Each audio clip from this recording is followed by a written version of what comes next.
All right, we're live. So here we are again, Headless Hangout with friends.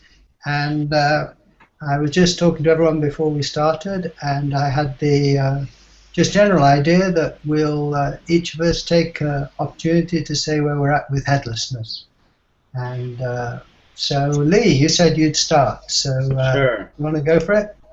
Yep. Hi, everybody. My name is Lee from Washington, D.C., and I found headlessness about 4 months ago.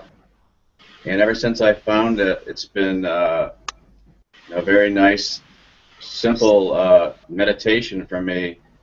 It's less complicated than a lot of the other things I've tried in order to get in touch with the space that we are.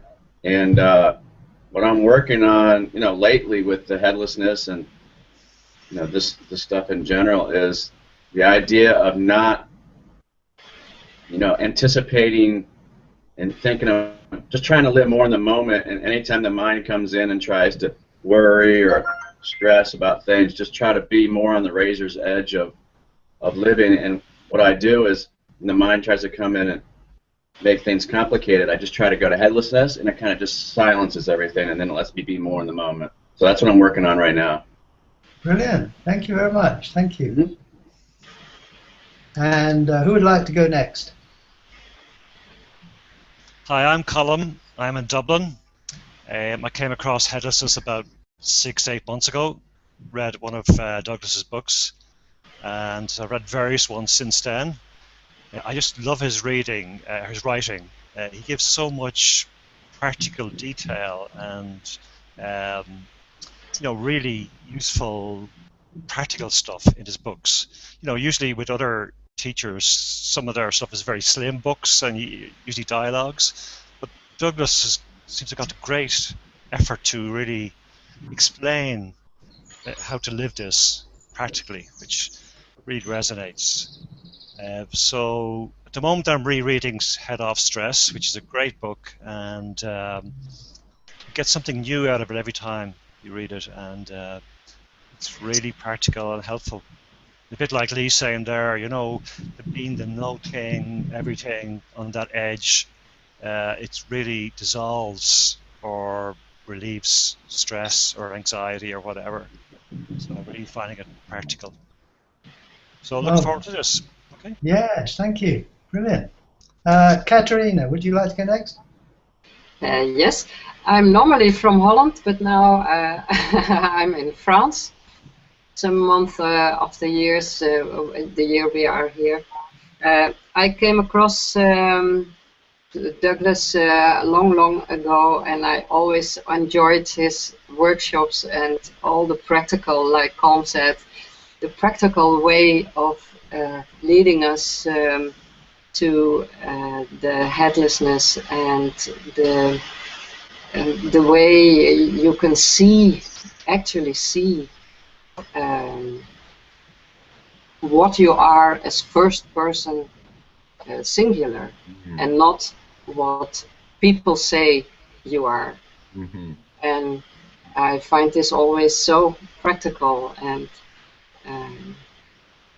well, that's it. I'm enjoying. Lovely. Thank you. Thank you. Karen?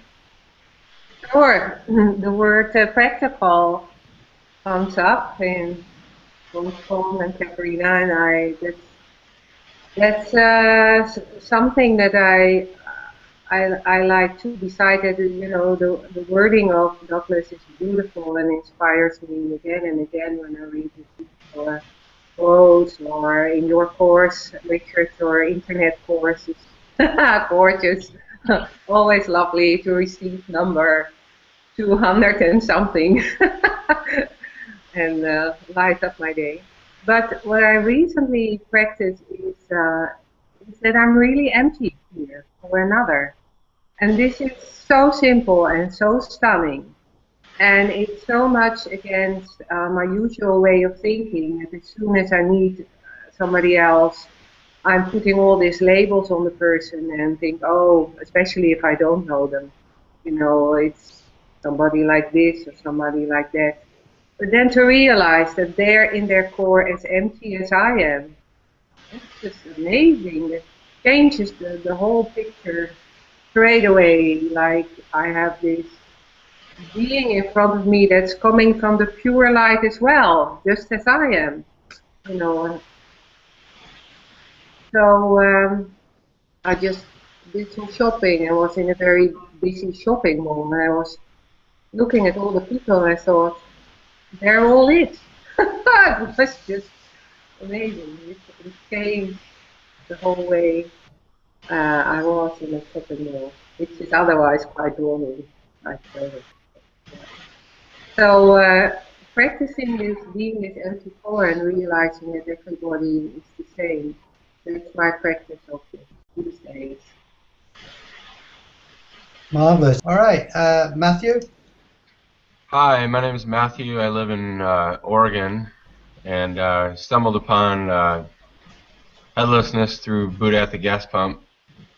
And the first month of it is like I was having these experiences where it really was strong and powerful, and like I would drive down the road and the lights would just be resonating and vibrating, and since then, you know, my experiences are not anything like that. Just occasionally these experiences like that will happen, but I'm not making much of it, and but I do notice that it's like everything is within that capacity as we talk about. So it's just like when something comes up, there's not this resistance to it. It's just like, oh, there it is, and it's extremely freeing to have that place. So anyway, that's kind of where I am with it, and yeah, that's what I got. All right. Thank you. And Sequoia? Yes. My name is Sequoia, and I live in Oregon, on the Oregon coast. And I've been experiencing headlessness now for over a year. And it's impacted every aspect of my life. Currently, I'm just really, really aware of remaining capacity for everything I encounter, and it gives you a completely different relationship with all of your experiences and with everything in life. That's where I am right now. Great, thank you, thank you. And I'm not quite sure where I am with headlessness, having asked all of you where you are, except, yes, I know. I should know, shouldn't I? I love it. I love it. That's exactly what I'm talking about. Yeah. Yeah. Perfect. Yeah.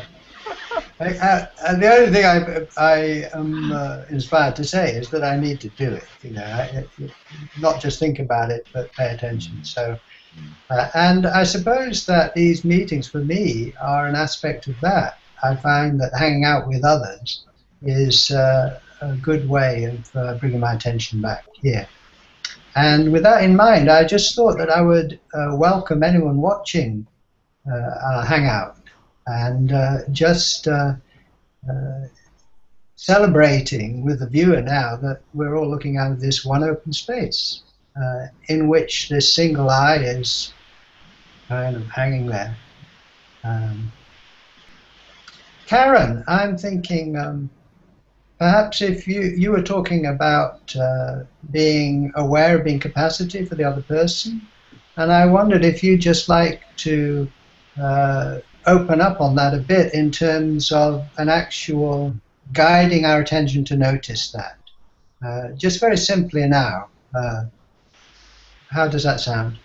Okay. I have no idea what I'm going to do, but I'll see. So, well, let's do my favorite exercise. The most ridiculous one I've ever come across, and that's if we all put our hands forward and then very slowly Just starting to pull them in, but really slowly, so that we can all see, what changes. And what I observe is that the distance between my hands is changing, and also the lines, the end of my hands is becoming more vague, and the part of my hands are disappearing, and my thumb is now gone. Yeah, really gone. And the rest of my fingers, I can't really say those are fingers anymore. And then comes this miraculous point where my hands are really gone. My gosh. And the funny thing is, I can go in my memory and trust that as my whole life my hands will come out, but there's no real guarantee. So anything can come out, really. So this is what I do myself to remember that I'm really nothing here, that I'm, anything that goes here disappears. And I often forget it, so often I just stick my hand there and think, yeah, it's really gone. So this, if you would focus for a moment on this empty space, I mean, you don't need to keep your hands there, but maybe even without your hands gone, you can sort of dwell there. And then, yes, look in, as it were. And then realize suddenly that everything that you see is appearing in that same space, including the computer. And I see Richard's face now big for this moment, and I see many small faces down there, including my own. And I see my room around my computer screen, plants, the walls. And all you guys, although, you're just strange, comical figures now. How do you say you're flat? No real persons at the moment. But anyway, you move and you make sounds. So this is a very simple, direct way of bringing our attention to who we really are. Yes. It's physically guiding our attention to the place we're looking out on. Mm-hmm. Yeah, I like that exercise a lot. You get your hands go from something to nothing, and it takes you right to it. I know, yeah.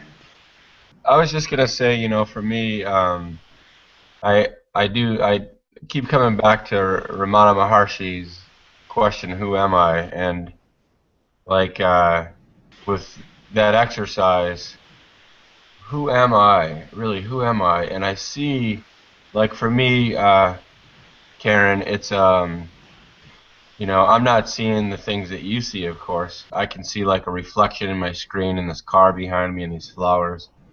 But there's a sense of that's who I, that stuff is just as real as anything else. And as opposed to thinking I'm a teacher, I'm a dad, I'm this and that, that's all the stuff in memory. What am I from my experience right now? Yeah. And that's where it gets trippy. It's like I could see this light shining off this computer, and it's like life is suddenly alive. It's just alive like that, Yeah. That reminds me of something that happened yesterday, where I was talking to a friend and they asked me what my belief was about something. And I actually didn't even know what my belief was, because that was referring to, some memory or something. And in that moment, I was kind of headless, and I didn't really have any memory of a belief. So I was like, I don't even have a belief about that. I mean, let me think about it. In the moment, what is my belief? But I didn't have like a concrete belief about it. It was pretty interesting. Mm-hmm. I know exactly what you're saying there, Lee. Like the other days, I'm doing this 2-week spiritual retreat, and then I'm going surfing in Mexico, right? And it's like someone said, "Hey, are you really excited about it?" And I honestly, like, I wasn't being snide. I just wasn't excited about it because I was only in that moment. I'm like, and I didn't know how to answer it. So Right. like, no, I'm not excited. This is an amazing thing to share, isn't it? I mean, we're all have access to something that society doesn't really generally acknowledge, which is our true nature. And when it's not a belief, we're paying attention to it now. We are it. And what an extraordinary condition to be in. I mean, the absolute opposite of what society tells me. That, I know I'm Richard for society, but for me, I'm space in which the world is hanging weightlessly. Yeah. I was going to bring in an example there. Richard, last Tuesday I was out in town. In Dublin here is Bloomsday. Have you heard of James Joyce's Ulysses? Every year we have Bloomsday. It's a great day in Dublin. So, but I had to work and I couldn't go into it. So I went in later on to meet some friends, and we're going for a drink. There's a pub in Dublin, centre of Dublin, called Davy Byrne's, where the centre of attention there for Ulysses, and people were out. It was a beautiful evening out in the street drinking, and crowds there dressed in Edwardian gear. It was great, but my friends didn't turn up for about half an hour, and I was there standing on my own, and it was just like previously I've been very self-conscious there with everybody chatting and there on my own, but this noting everything, it was like I had all these faces as company, like I owned these faces. Everybody happy and chatting, and it was just a lovely experience rather than that being in the box of self-consciousness. I do. It was like I owned these faces almost. It was very, that close, Yeah. It was very entertaining. Yes. Rather than that, put in a box, who's looking at me or whatever, that's self-conscious, horrible. I imagine you were glad in a way your friends didn't turn up for half an hour. The opportunity to be everybody in the pub. Exactly. Yeah. It was wonderful. Yeah. Great experience. Yeah. So, so that kind of the two different experiences, that being in a box, self-conscious, and then being out of the box and having everything. Contrast is unbelievable. One of the things that I wanted to share today is that today's the 1 month anniversary of the loss of my beloved dog, and I was contemplating this and really, really aware that my experience of this grief process, I feel that I'm in a place that I would have been maybe 1 or even 2 years out of the grief process, not 1 month. And the only thing different in my life is headlessness. And it's just amazing to me. I sit in utter amazement at the shift. And how do you think headlessness has affected your grief process? What do you think is going on there?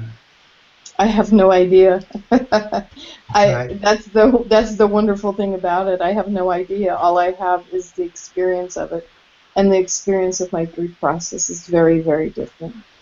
Yeah. I would have been so devastated that I wouldn't have been at this stage. I would barely be functional, and I'm amazed by it. I look at it on a regular basis, and it's not to say that my grief isn't coming up. It comes up. I experience it. It's like waves in the ocean. They break.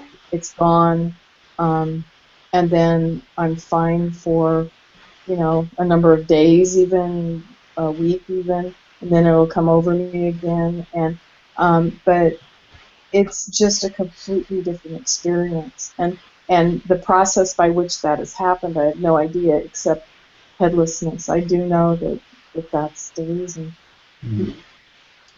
That's wonderful to hear. I'm just very, very much aware of the impact of headlessness, and that's a really applicable, practical way in my life that it's manifested, and it's pretty amazing. Yes. Yeah. It is go on, Lee. Yeah, I was just going to say, I didn't have the exact experience of losing a dog, but there's other things that, not quite as severe that do bother me, that headlessness has allowed me to just kind of allow more than, and maybe that's part of the process of why it's a little faster, because you allow the grief more through headlessness than you do normally. And, sometimes you resist the grief and stuff, but maybe if you're headless, you let it come, and in that space you kind of allow it and it moves through you more. That's just a thought I had. I know initially that the grief was extremely intense, just as intense as it had ever been for me. And I thought in that moment, in those first couple of days, that headlessness is not helping me, and it, on some level it failed me, and that was not the case at all. So. Yes. Were you going to say something, Karen?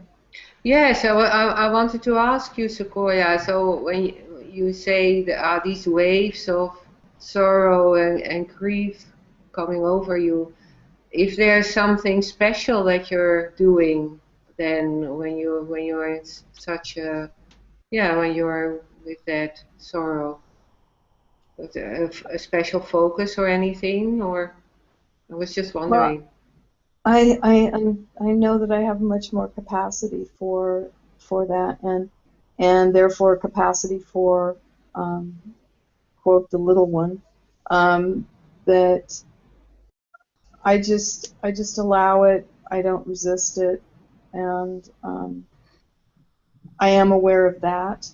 But really, there's no consciousness, no conscious activity that I would say that I'm engaging in to make this be different. The only activity that I'm engaging in is the practice of headlessness and doing the experiments and remembering. And that in and of itself has shifted me hugely. Yeah. Wonderful. I had an experience yesterday where strong emotion, I would call anger, was coming up, just welling up inside. And I just kept this voice, and then the mind would start with, becoming a self, and then blaming. And there was this coming back to, like, who the hell is talking right now? Like, this question, this voice would be like, I don't like this, boom, and then this thing, and then I would be like, who the hell is that talking? And there was just this scene that stuff going on was also just no different than any object within capacity, and that's just not who I was. That was just this object within the void, and it seemed to do something.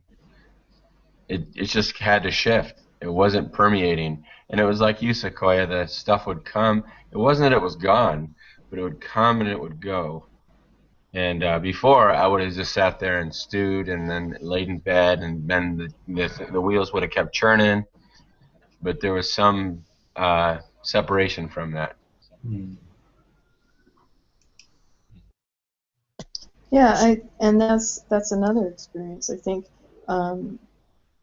I would have, when you mentioned the wheels turning at night, I would have, in the past, my grief would have kept me up at night and everything. I'm sleeping well. I mean, the shifts are just amazing.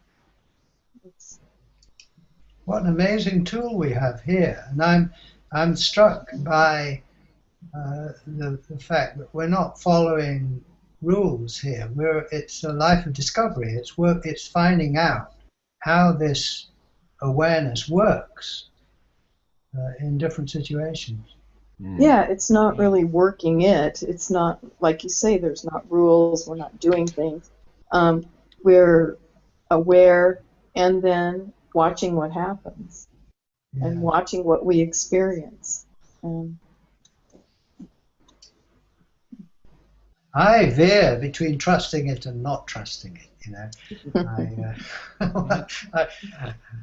Sometimes I think, you know, I mean, it's just not in charge or something, or it's not, you know, I lose faith in it.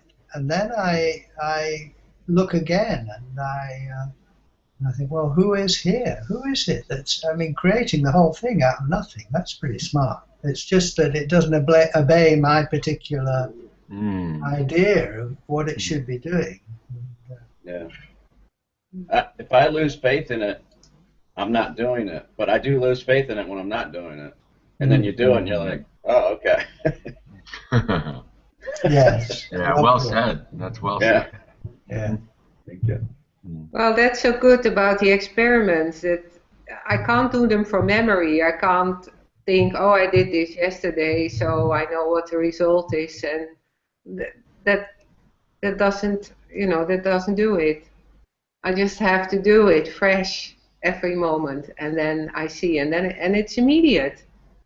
It's done all very quickly. It's just a matter of a second, and to really see again, freshly, and that makes all the difference. One of the things that I'm enjoying with the seeing, and I suppose I explore it when I remember in these hangouts, is when I'm listening to someone speaking, to hear the conversation going on in the one consciousness. And then I am really the other person speaking. It's not just seeing, it's hearing as well. And their voice is coming out of me or out of this undivided consciousness. And it embraces the person at a very deep level. Yeah, in Head Off Stress, I was reading this morning, Douglas talks about music and listening to Mozart, and he says, you are the music, you know, in listening to it. You're not listening to music. You become the music. You become it, which is different. So when we're conversing, Colin, you're becoming my voice, right? And I'm becoming yours, or both voices, really. Right. Huh. Yeah.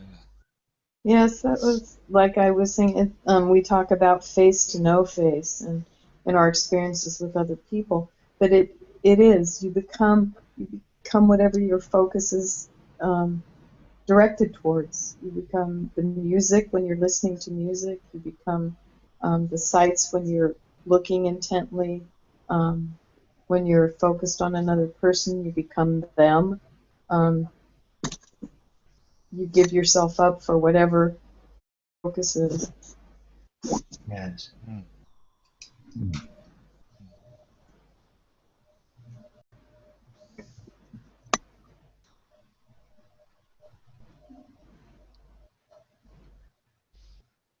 That's the opposite of everything we've ever been learned, or Yes. that society teaches you, or that's the opposite, isn't it? Yes. Yeah. It's the very opposite.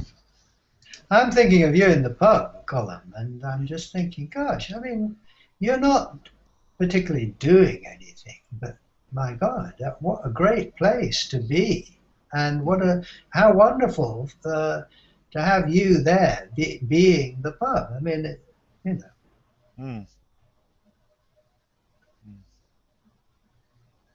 And here we are, being this, floating in the nothing.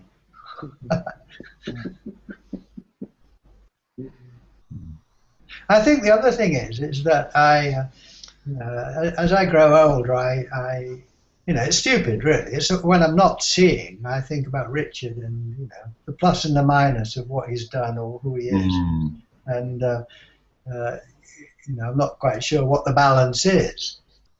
But the difference between that and who I really am, which is this being that is creating all of this, it's a different kettle of fish. It's a different country, as they say. It's a different country, isn't it? Yeah, It's a really different country. And which one are you going to live in? I was putting subtitles into the Melbourne lecture, and Japanese subtitles. And so, yet again, I was listening to Douglas's talk, which, product placement here, it's a really good video. But anyway, he's talking about the as-if world and the as-is world. Those are the different countries, and how we are taught to live in the as-if world, as if you are a person, and this is, vital. But the as-is world, God's world, as he puts it, is a different world. Wow. I mean, how spacious it is, how creative it is, how adventurous it is, how unexpected it is, and how rich. Sorry, Colin. Resists nothing. Yes. Yeah.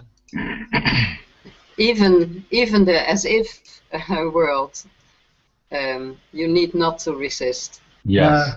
Because it's there as well. Yes. Yes, that's a really poignant point you just made right there. It's there. It's not you like you thought it was, but it's there still. No. Yeah. So it's less powerful or angsty or whatever, but it's still there. Yeah. The as-if world arises within the as-is world. Yes. Yeah. Now there's a famous Richard Lang quote right there. Put that one on a plaque. Matthew is now arising within the void.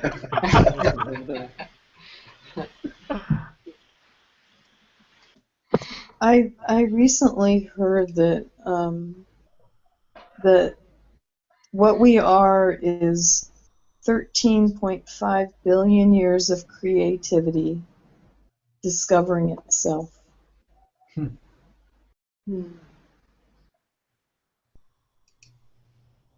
For the first time. Every day for the first time, or every minute for the first time. Yes, that's true, isn't it? That we, again, just in this moment, paying attention to what it's like to be oneself. Yes.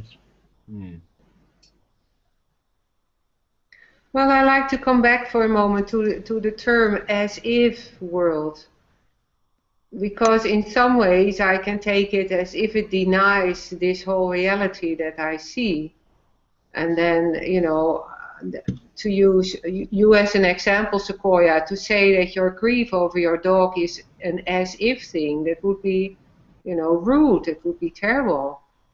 So, in that sense, I find the as-if term a bit strange, because this reality is real. I mean, it changes the next second, but still, I can't deny it. I think that the grief is real, that the grief is a real thing. I think that getting lost in the fact that there might be a person experiencing that grief, that little one, really isn't. That's a good point, Sequoia.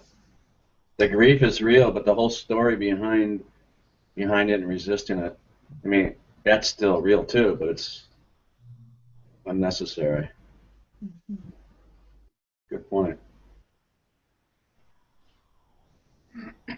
I think what I like about the Headless Way is that it although I called it the as-if world, it does not devalue that world. our humanity, our individuality, all that is embraced within this consciousness. It's not dismissed, in my view, as unreal and not to be celebrated or lived. But it doesn't get in the way now of being who I really am. It's not a choice in a way. It's both. It's both. Yeah, that's like on Tuesday in the pub. That self-conscious did arise, now much less strong than it would have before, but it was still there.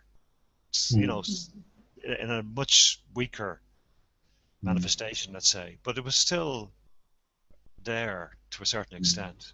But it didn't affect the other experience of the as-is world.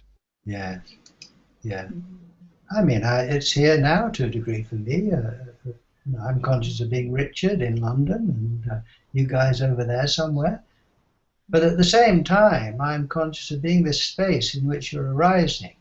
And a bit like perhaps Karen was saying, I am aware not only that I'm empty for you, but you're empty for me.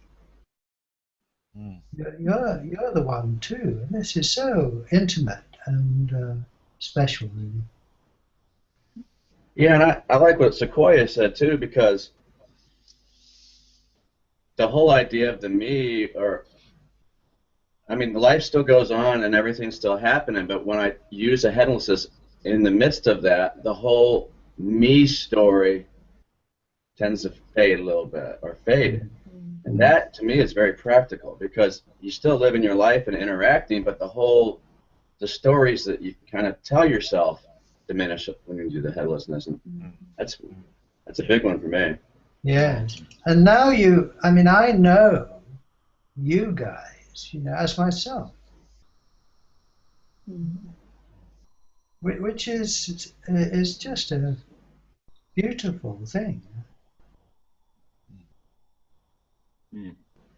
I know where you're coming from. With headlessness, for me, in the past few months, I look back at prior to headlessness, and it feels like a dream almost, that you wake up and you try to remember, and that dream is slipping away. That identification with the little one and the I is getting fainter and fainter, and feels more dreamlike when I think about it.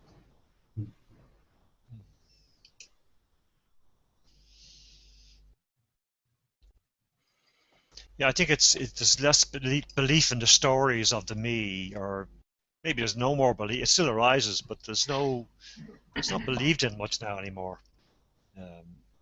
But it'll still arise. I don't think it'll ever go away. But the actual belief in that's actually who I am is right. Dwindling. Less hooks onto it. Less hooks onto it. Yeah. Yeah. Right. It used to be where that story was who I thought I was. There was a story, and that's just me going through my day. And now there's the scene of the story, right?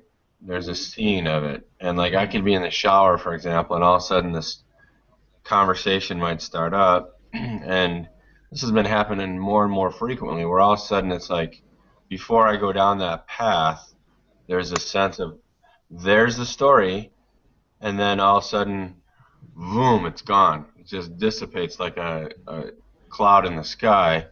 And then following that, there's this, I don't know, for me anyway, there's a sense of, wow, wow, that could have just taken me down a path, and here I am in the shower, being present, feeling the steam and so forth. So it's crazy. Yeah. I know what you mean, and in my life, I find that the me comes back, and sometimes with a vengeance, And then but I know what to do. I know to, as you were saying, I think, Matthew, at that moment, vigilance, attention, this. And if I don't remember that, I go down the rabbit hole and get caught up in that story. But I don't then, in a way, have to climb back out the rabbit hole. As soon as I remember, I look, and I'm free of it. The story's still got waves, but the attention is complete, and I'm empty for Richard now. I'm empty for all that went on, and it's very forgiving, isn't it? It's very forgiving. All that like story. What you said. You go down the rabbit hole, but if you remember, you don't have to climb back up. So yes. Yeah. Before it would have been like, okay, now, okay, in 10 minutes I'll be able to read this book or do this journal or process, or I'll call this spiritual friend or whatever. And it's like that's just all. It's not really necessary. It's like, oh, you don't have to work yourself back out of it. It's instant. This. And sometimes you want to be in that rabbit hole.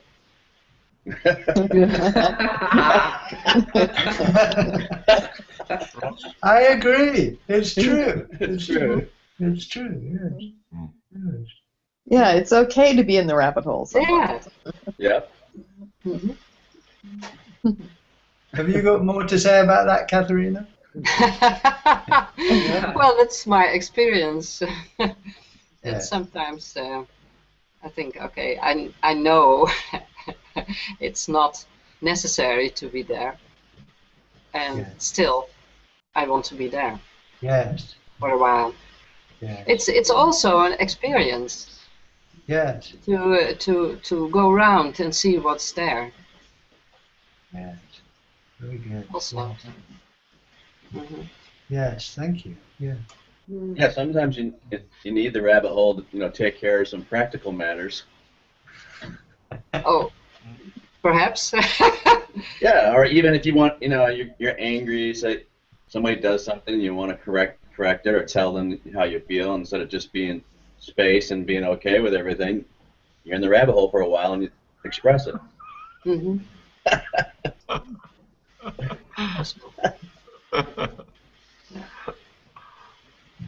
And in a way, it's also beautiful. I mean, I'm not in a body, or I don't have a body, let's say it like this, for nothing.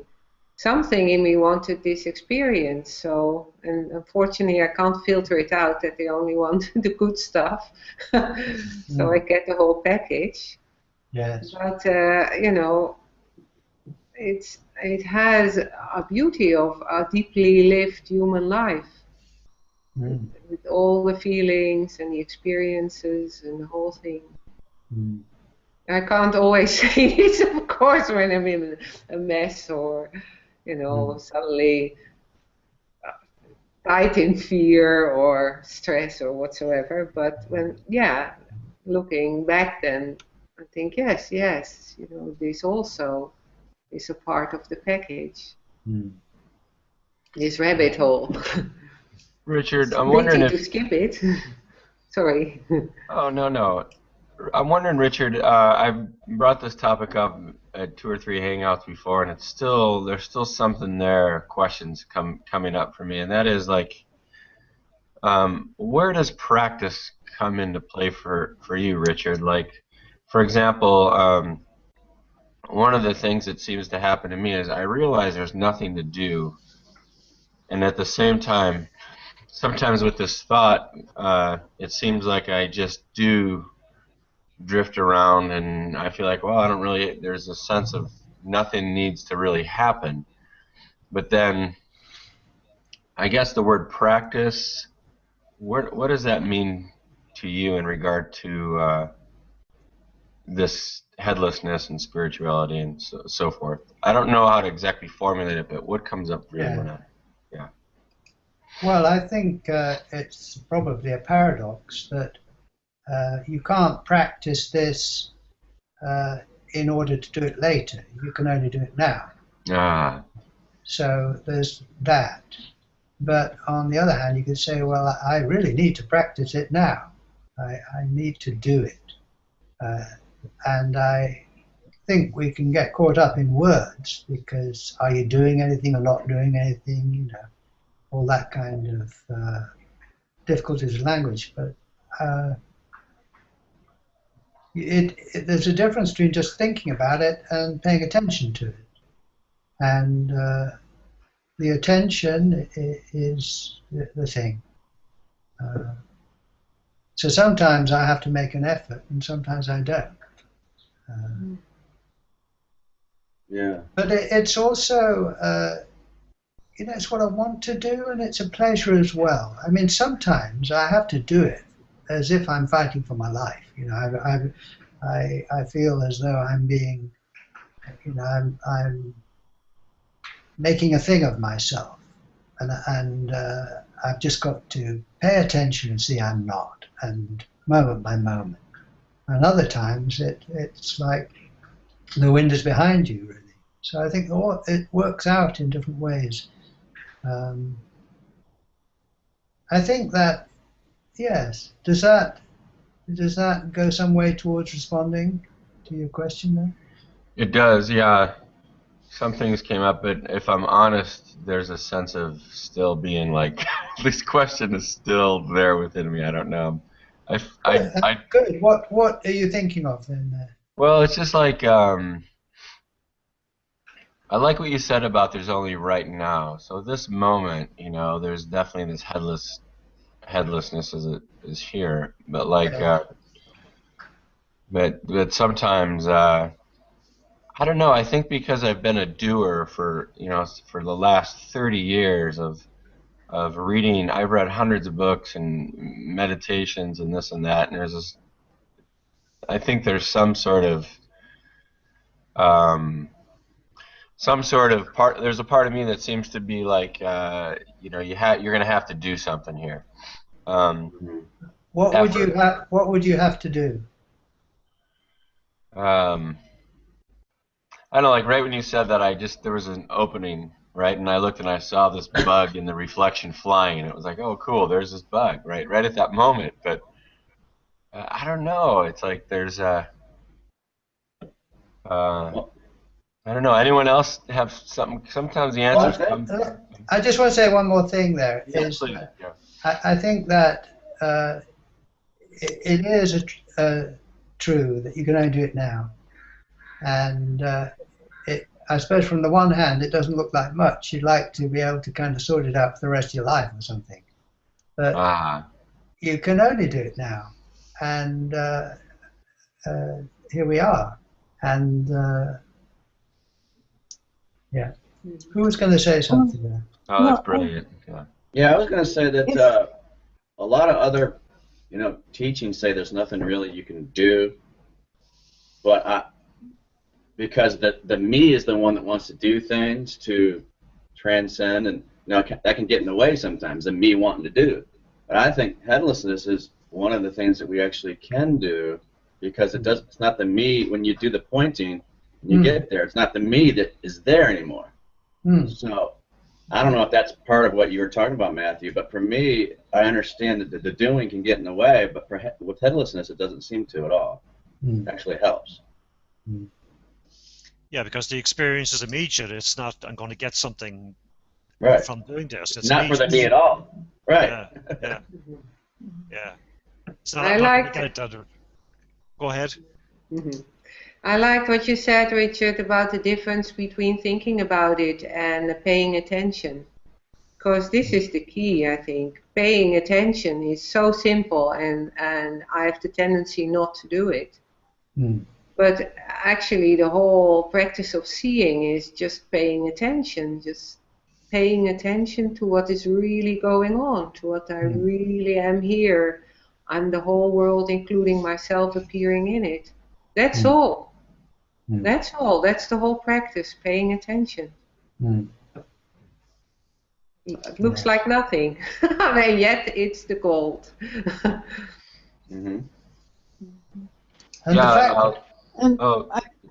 Just really quickly, Lee, what you said, that really resonated with me, actually. The doing. When that stuff comes up, just kind of like that's just the me trying to make something up, Exactly. So. I know exactly I know exactly the things. The me can make this a problem or whatever, or practice all kinds of things. But I know what you're talking about. Yeah, thank you.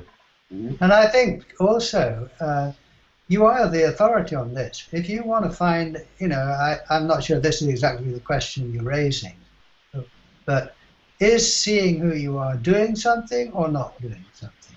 Well, check it out. Check it out. Yep.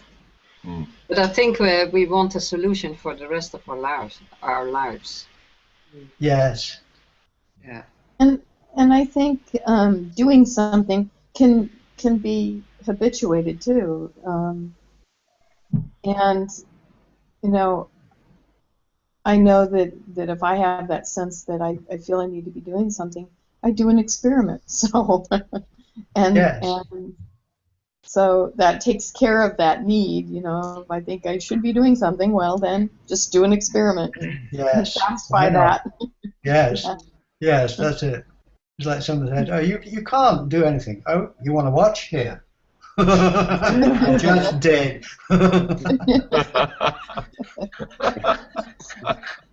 And it got me home. Thank you. I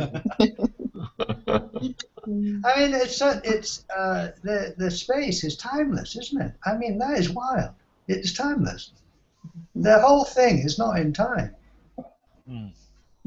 I mean, here and now, we're not in time. If time exists, is in us. Now that is just shocking and wonderful. Pretty amazing. You can't get any more here than here. Yes. More now than now.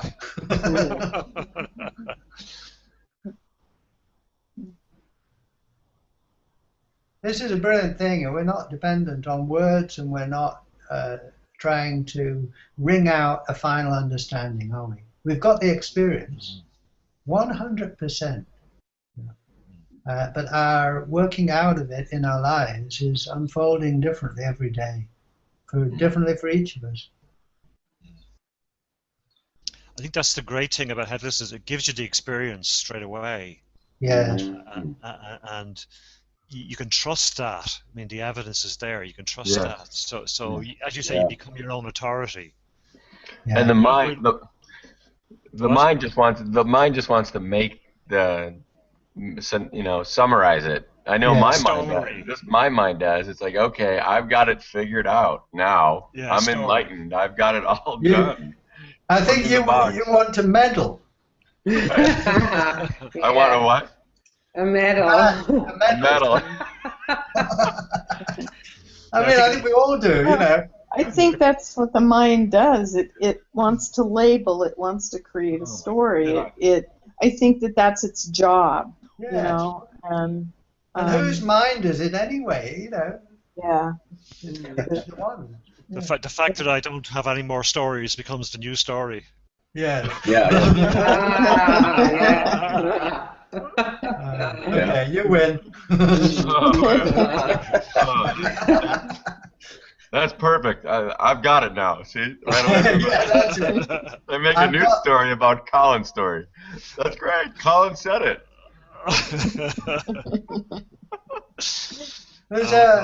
Douglas did this book on called The Hidden Gospel: Games for the Kingdom, and he took sayings of Jesus and then he illustrated them with workshop experiments. And so your eye is single, with no place dark is the single eye, and the various sayings of Jesus. He gave you the experience, and then there's one where he says, okay, here's hearing. It's about hearing, and the experiment is that there's something that Jesus said which you can hear exactly as he said it, and you'll get exactly what he said. Now, most of the things, if not all of the things that he said written down, you can misinterpret, and they're translated into another language, and they come over a period of 2,000 years, and your understanding will be different from someone else's, and you can't guarantee that you'll understand and get exactly what Jesus was talking about, except for one thing he said. Everyone gets exactly what he said, how he said it. You want to hear what it is? Mm-hmm. Okay, Yeah. here it is. All right, this is what he said that you will get. Exactly as he said it. Mm.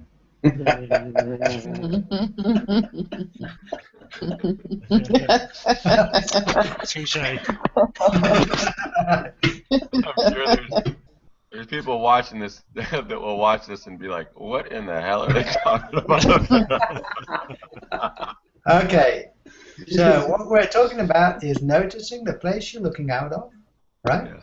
Yeah. And if you point at the screen, you see a thing. If you point back, viewer, at, or anybody, me, I'm doing it for myself, at what the place you're looking out of, you don't see your face.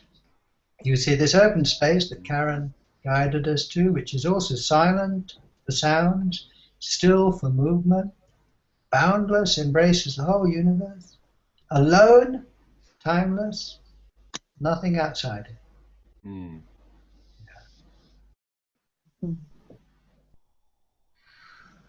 Lovely. Yes.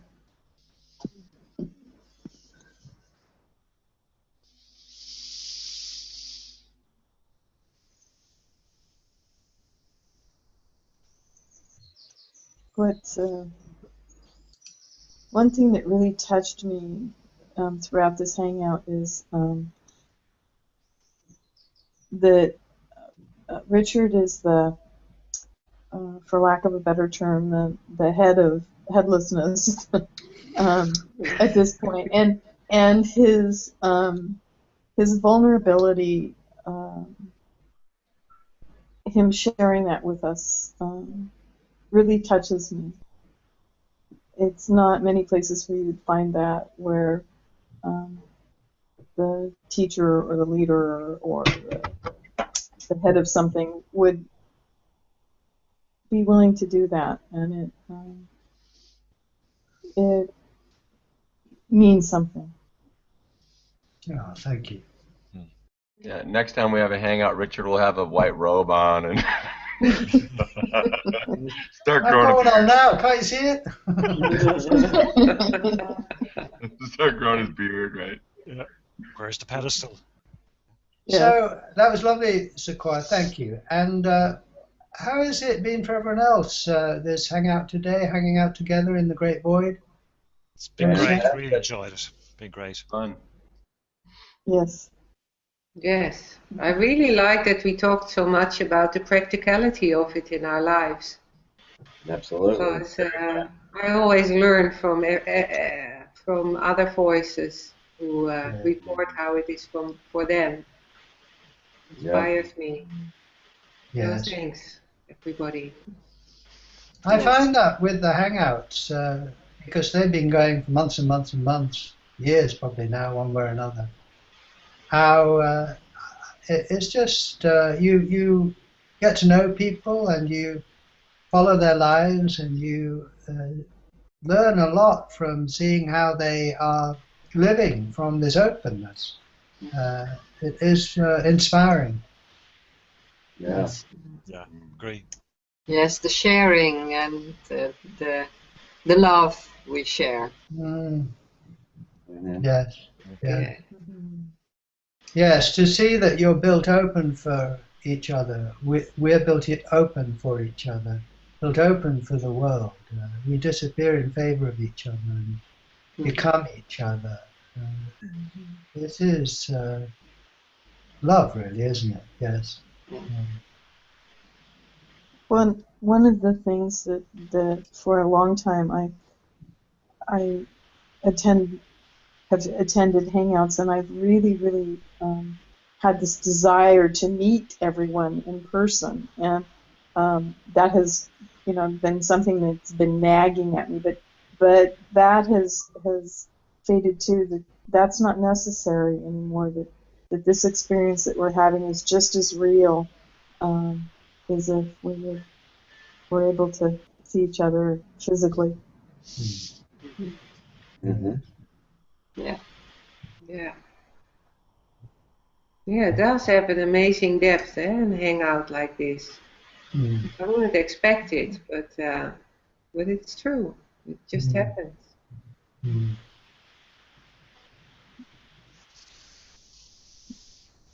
All right. Well, I think we're going to draw to a close. Any final thoughts to share before we Well, close? Lee just doubled himself. Amazing. Yes. Yeah. How do you do that, Lee? That was weird. Cut off for a minute. Now there's two of me, huh? Whoa! That's a miracle, is it? Okay. There we go. He's merged back into one. By location. He's showing off. His powers. See what you can do when you're headless?